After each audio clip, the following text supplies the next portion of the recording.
Hello friends, welcome back to my channel. I hope आप सभी ठीक होंगे और इस लॉकडाउन का सही से यूज़ भी कर रहे होंगे। You all are doing something good for your goals and as I told you, यह सीरीज़ बिगनर के लिए है और आज मैंने आयु संबंधित क्वेश्चन टॉपिक पर ही क्वेश्चंस लाए हुए हैं। मैंने पहले के भी 2 वीडियोस बना दिए हैं, बट आज का मैंने थोड़ा सा लेवल हाई किया हुआ है, थोड़ा सा बढ़ाया है, बिकॉज आपका जो एग्ज़ाम है उसमें टॉपिक सेम ही होता है, बस उसका जो लेवल है थोड़ा सा बढ़ाया या घटाया जाता है। And as you can see nowadays competition is very high and you should have agility for solving maths problem. तो बस स्टार्ट करते हैं। मैं पहले क्वेश्चंस पढ़ दे रही हूँ और फिर हम इसे सॉल्व करेंगे। तो जैसा कि आपके स्क्रीन में आपको दिख रहा है, आई एम रीडिंग, ओके।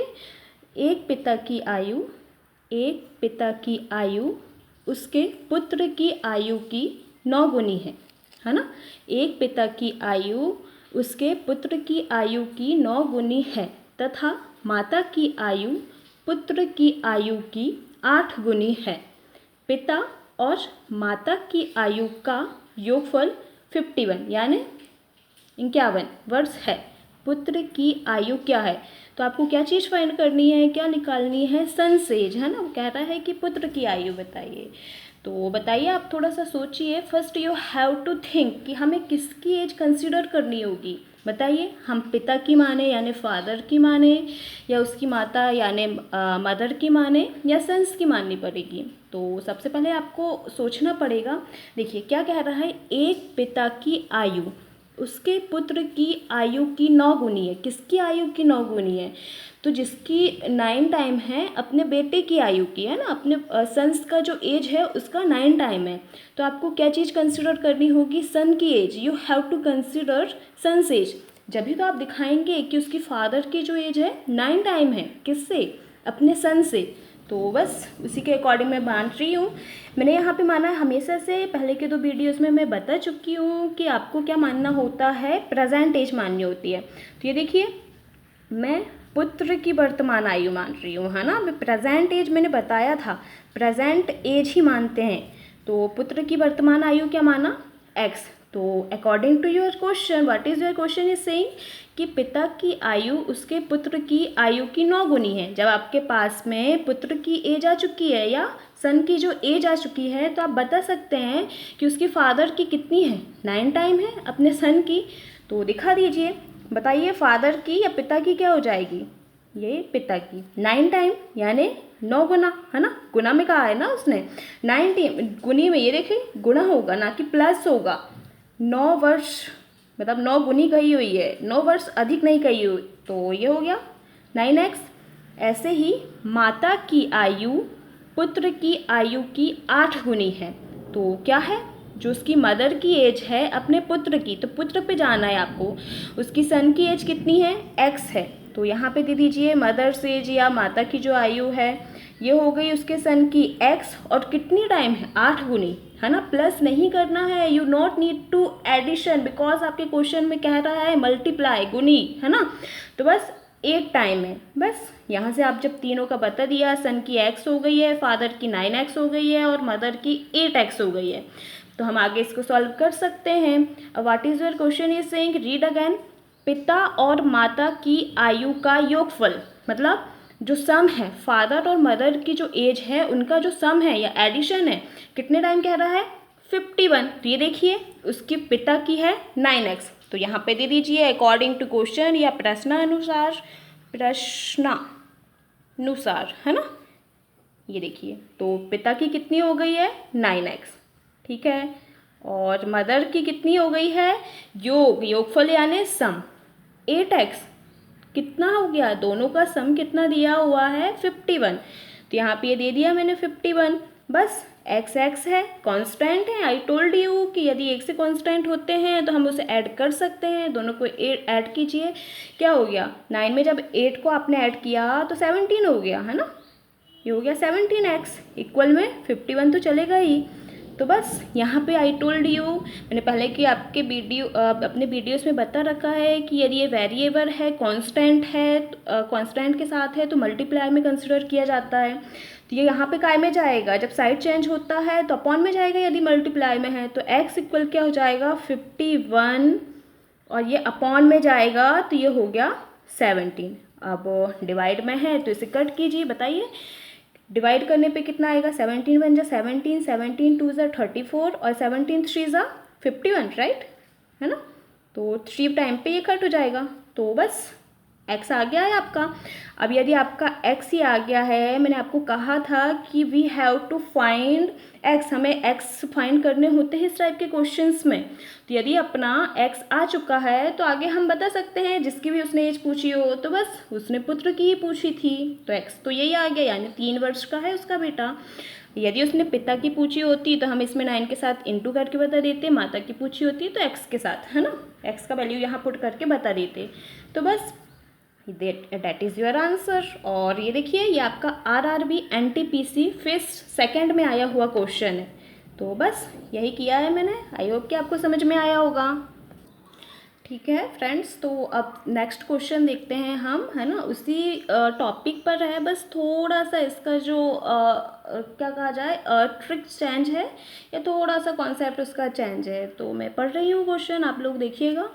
माँ तथा बेटी की वर्तमान आयु का योगफल 54 यानी 54 वर्ष तथा उनकी वर्तमान आयु का अंतर 30 वर्ष यानी 30 ईयर्स ओल्ड है। मतलब दोनों का एडिशन दिया है, योग यानी एडिशन कितना दिया है 54 और वर्तमान आयु का अंतर यानी सब्सट्रैक्शन कितना दिया है 30 ईयर्स। तो क्या कह रहा है, माँ तथा बेटी की आयु का मतलब 8 वर्षों बाद कितने, अभी प्रेजेंट एज हम निकालेंगे तो प्रेजेंट ही, लेकिन वो कह रहा है कि 8 वर्षों बाद का अनुपात बताना है। अनुपात यानी तो आप बहुत अच्छे से समझ चुके होंगे, आई होप की रेशियो होता है। तो चलिए ठीक है, मैं इसको सॉल्व कर रही हूँ। अब आपको तो पता होगा कि हमें क्या मानना है ना, आपको मानना पड़ेगा। इसमें रेशियो नहीं दिया है तो माँ की भी कुछ ना कुछ एज मानिए और बेटे की भी, इसमें 2 कांस्टेंट चलेंगे, है ना। जब इस टाइप के क्वेश्चन दिए रहते हैं तो हमें 2 कांस्टेंट कंसिडर करने होते हैं।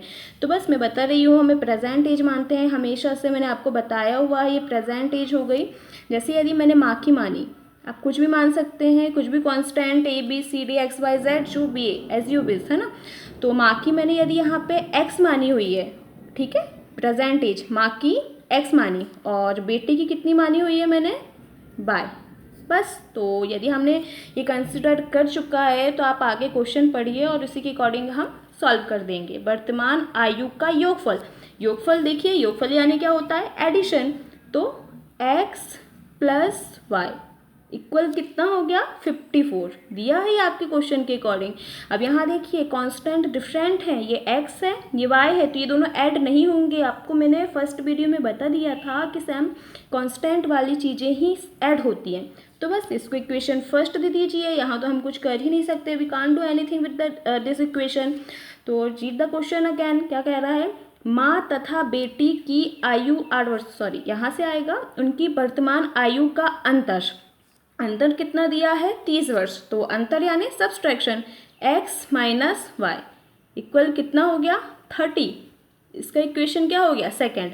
देखिए अब यहाँ पे आपके पास इक्वेशन फर्स्ट और इक्वेशन सेकंड आ गई है। तो आई होप कि आपका इतना बेसिक होगा कि आपको 2 इक्वेशंस को सॉल्व करना आता होगा। ये सारा तो हम 9th 10th तक सीख कर ही आते हैं। तो कैसे सॉल्व करते हैं इनके आपको जो नाम पता होंगे, जैसे जो विधि या मेथड कहते हैं, एक एलिमिनेशन मेथड होती है जिसे हम विलोपन विधि कहते हैं, दूसरी होती है प्रतिस्थापन विधि जिसे हम कहते हैं सब्स्टिट्यूशन मेथड। तो यदि आपको नहीं पता है तो मैं थोड़ा सा इसके बारे में आपको बता दे रही हूँ। देखिए कैसे सॉल्व करते हैं इस टाइप की मतलब क्वेश्चन को कैसे सॉल्व किया जाता है। ये मैंने एक इक्वेशन ली है x plus y equal 2, 2 constant है यहाँ पे, x माइनस वाई इक्वल 1, यहाँ भी 2 कांस्टेंट है। तो इसे हम कैसे फाइंड करते हैं, एक प्रतिस्थापन विधि होती है जिसे हम सब्स्टिट्यूशन मेथड कहते हैं। इसमें क्या करते हैं, आप एक इक्वेशन में से किसी भी चीज़ का वैल्यू निकालकर, x या y किसी का भी वैल्यू निकालकर सेकेंड में सब्स्टिट्यूट कर देते हैं या रख देते हैं। तो जैसे मैं यहाँ पे x प्लस वाई है, ये देखिए आपकी फर्स्ट इक्वेशन में, इसमें से मैं एक्स का वैल्यू निकाल रही हूँ, एक्स यहाँ जैसे का वैसा 2, वाई यहाँ साइड का में गया माइनस में, ये आपका आ गया एक्स का वैल्यू आ गया है। अब आप क्या करेंगे, इसको इक्वेशन सेकेंड में रख देंगे, तो बस रख दीजिए एक्स का वैल्यू। क्या हो गया, एक्स का वैल्यू जमाया तो 2 माइनस वाई और माइनस वाई इक्वल 1, ये देखिए है ना, एक्स का वैल्यू डाला है तो क्या हो गया, वाई और वाई जो ऐड हो जाएगा, कितना हो गया 2y, ये क्या हो गया 2 जैसे का वैसा और 2y इक्वल में 1, ये देखिए। अब यहाँ साइड ये साइड चेंज होगा, कांस्टेंट वाला एक साइड पहुँचा दीजिए और बिना कांस्टेंट वाले को एक साइड कर दीजिए। यहाँ 2 जैसे का वैसा, 1 यहाँ साइड काय में आया माइनस में, 2y वहाँ साइड प्लस में गया, तो क्या हो गया 2 में से 1 गया तो 1 इक्वल में 2y। तो ये देखिए यहाँ पे इनटू में है तो ये अपॉन में आ गया, ये हो गया y, ठीक है। तो y की वैल्यू आ गई। ऐसे ही आप यहाँ पे y का वैल्यू जमा कर x भी निकाल सकते हैं, इसे हम प्रतिस्थापन विधि भी कहते हैं, ठीक है। मैं एक और यहाँ पर बता दे रही हूँ, एक जिसे आप कहते हैं एलिमिनेशन मेथड, इसे हम विलोपन विधि कहते हैं। इसमें क्या करते हैं हम किसी भी एक कांस्टेंट है उसे हम एलिमिनेट करते हैं। ये देखिए इसके सामने भी x है, ये भी x है, यहाँ कुछ नहीं आने 1 कंसिडर किया जाएगा, यहाँ भी कुछ नहीं आने 1 कंसिडर किया जाएगा, ठीक है। तो इक्वेशन फर्स्ट, और यहाँ पे ये प्लस में है ये माइनस में है, तो आप देखिए थोड़ा सा सोचिए, यदि इक्वेशन फर्स्ट में हम इक्वेशन सेकंड को ऐड करते हैं, चलिए मैं कह रही हूँ equation first plus equation second, तो क्या होगा, देखिए ये हो गया x plus y equal 2x minus y equal 1, plus करना है ना, तो प्लस में साइन चेंज नहीं होते हैं, आई होप कि आपको पता होगा ये चीज़। तो ये देखिए प्लस और माइनस वाले तो कट हो जाएंगे और ये x और x क्या हो जाएगा ऐड, तो ये 2x हो गया, 2 में से 1 गया तो सॉरी ऐड होगा 2 और 1 3, तो x का वैल्यू कितना आ गया 3/2। तो इसे हम विलोपन विधि कहते हैं, एलिमिनेशन मेथड, ठीक है। तो देखिए इस हम अपने क्वेश्चन में आते हैं, तो बस यहाँ हमारी 2 इक्वेशंस बन चुकी थी। अब मैं इसे एलिमिनेशन मेथड से कर रही हूँ। ये इक्वेशन फर्स्ट है, this is your equation first and this is your equation second. तो according to your elimination method क्या करना है आपको, you have to add equation first and equation second, दोनों को ऐड कीजिए। ये इक्वेशन फर्स्ट हो गई, ये इक्वेशन सेकंड हो गई। ऐड करने पे एज आई टोल्ड यू कि साइन चेंज नहीं होते हैं, एक्स प्लस वाई ये जैसे का वैसा, x माइनस वाई इक्वल में 30 हो गया, ठीक है। तो ये प्लस वाला है, ये माइनस वाला, ये दोनों कट हो गया, इसके सामने कुछ नहीं आने 1, इसके सामने कुछ नहीं आने 1, तो क्या हो गया ये ऐड होके 2x, x से x ऐड हो जाता है, ये क्या हो जाएगा इन दोनों को ऐड करने पे 4 पे 0 हुआ तो 4, 5 और 3 8। अब ये देखिए इनटू में है, अपॉन में पहुंच जाएगा, क्या हो जाएगा x इक्वल 84/2, तो क्या हो गया ये x इक्वल डिवाइड कीजिए 42 टाइम पे, x का वैल्यू आ चुका है। अब इस वैल्यू को इक्वेशन फर्स्ट या सेकंड किसी में भी डालिए और y भी आ जाएगा आपके पास में। तो मैं इक्वेशन फर्स्ट में डाल रही हूँ है ना, substituting the value of x in equation first, एक में x का मान जमाने पर, तो x का मान कितना हो जाएगा 42, ये देखिए प्लस y जैसे का वैसा, यहाँ 54 जैसे का वैसा, ये y यहाँ जैसे का वैसा, यहाँ साइड ये माइनस में जाएगा है ना, आपको पता है ये माइनस में गया 42, तो y इक्वल क्या हो जाएगा बताइए, 4 में से 2 गया तो 2, 5 में से 4 गया तो 1, ये देखिए x भी आ गया और y भी आ गई, यानी आपके पास में दोनों की एज आ चुकी है। आपके पास में जो उसकी डॉटर है उसकी भी एज आ गई यानी 12 ईयर्स, और जो मदर है उसकी भी आ गई 42 ईयर्स। अब अकॉर्डिंग टू योर क्वेश्चन क्या कह रहा है, माँ तथा बेटी की आयु का 8 वर्षों बाद, ये प्रेजेंट एज आई है, ठीक है, तो 8 वर्षों बाद क्या हो जाएगी बताइए आप, अभी उनकी एज माँ की यदि अभी की एज जो है 42 है, तो 8 वर्षों पश्चात क्या होगी, ऐड कर देंगे, x की 8 वर्षों बाद कितनी हो जाएगी 42 में जब हमने ऐड किया तो ये हो गया 50 है ना। ऐसे ही बेटी की कितनी हो जाएगी, y इक्वल क्या हो जाएगा 12 में 8 को ऐड किया तो ये हो गई 20, बस दोनों की आ चुकी है अब आपके पास में है ना, दोनों की 8 वर्षों बाद की एज आ चुकी है, तो आपको बस उसका रेशियो यानी अनुपात बताना है। तो क्या हो जाएगा रेशियो 50 रेशियो 20, तो क्या हो जाएगा इसका मीनिंग 50/20, एक 0 में से एक 0 गया यानी आपका आंसर क्या आ गया 5:2। तो बस आई होप कि आपको समझ में आया होगा। और देखिए ये मैंने आपका क्वेश्चन लिया हुआ है बैंक प्रैक्टिस सेट से लिया है, तो आई होप कि आपको समझ में आया होगा। If you still have any doubt तो आप मुझसे कमेंट सेक्शन में पूछ सकते हैं, ठीक है। तो ये देखिए ये वाला क्वेश्चन मैंने आपकी प्रैक्टिस के लिए लाया है, क्योंकि एज आई टोल्ड यू कि जितनी आप प्रैक्टिस करेंगे, है ना, more you practice more stronger your maths will be. तो बस प्रैक्टिस कीजिए, कीप प्रैक्टिसिंग, तो आपकी मैथ्स और स्ट्रांग हो जाएगी।